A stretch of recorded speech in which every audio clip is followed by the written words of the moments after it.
ဟုတ်ကဲ့မင်္ဂလာပါဒီနေ့ blog လေးကတော့ကျွန်တော်တို့နမ်ဆန်မျိုးကနေပြီးတော့ကျွန်တော်တို့ကားနဲ့ဆက်သွားလို့မရတော့ဘူးအဲ့တော့ဒီ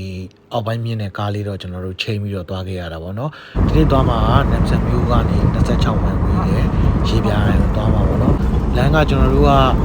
တအားကျန်းနေထင်ပြီးတော့ကားလာချိန်လာတာပုံမှန်တိုင်းကတော့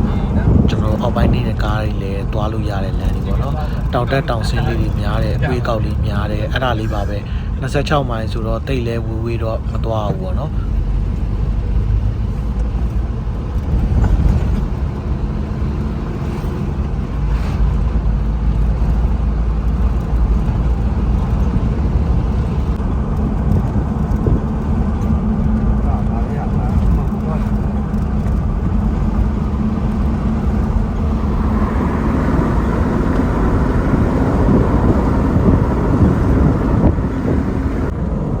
ဒေသဆိုတော့ကြာ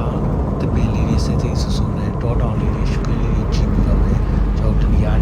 သွားတာပေါ့နော်တချို့နေရာတွေမှာတော့လမ်းလေးတွေနည်းနည်းပြင်တော့ပုံလေးတွေတော့နည်းနည်းထတယ်ဗျပုံလေးတချို့နေရာတွေဆိုပုံတော်တော်နေနေပေါ့နော်ကားတွေကိုဒါပေမဲ့လည်းသွားတဲ့လမ်းခီးအားလို့တောတွေတောင်တွေရှုခင်းနေရတဲ့တအားလှတော့အဲ့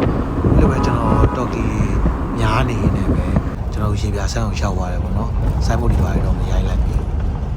ကျွန်တော်ရေပြာဆန်းသွားလဲပြီးတော့နောက်တနေ့ကကျွန်တော်တို့ပန်လင်းဆိုင်ဒေသသွားတာပေါ့နော်အဲပန်လင်းဆိုင်ဒေသမှာဘာရှိလဲဆိုတော့မိုင်းမုံဆရာတော်ဖျားကြီးတည်ရတဲ့ဖျားကိုသွားတာပေါ့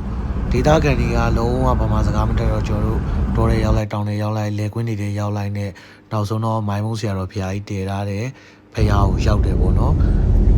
ရှမ်းလိုပဲရေးထားတယ်ဗမာလိုလည်းမရေးထားဘူးကျွန်တော်တို့ကလည်းရှမ်းလိုမတတ်တဲ့လူတွေပဲသွားတာဆိုတော့တော်တော်လေးတော့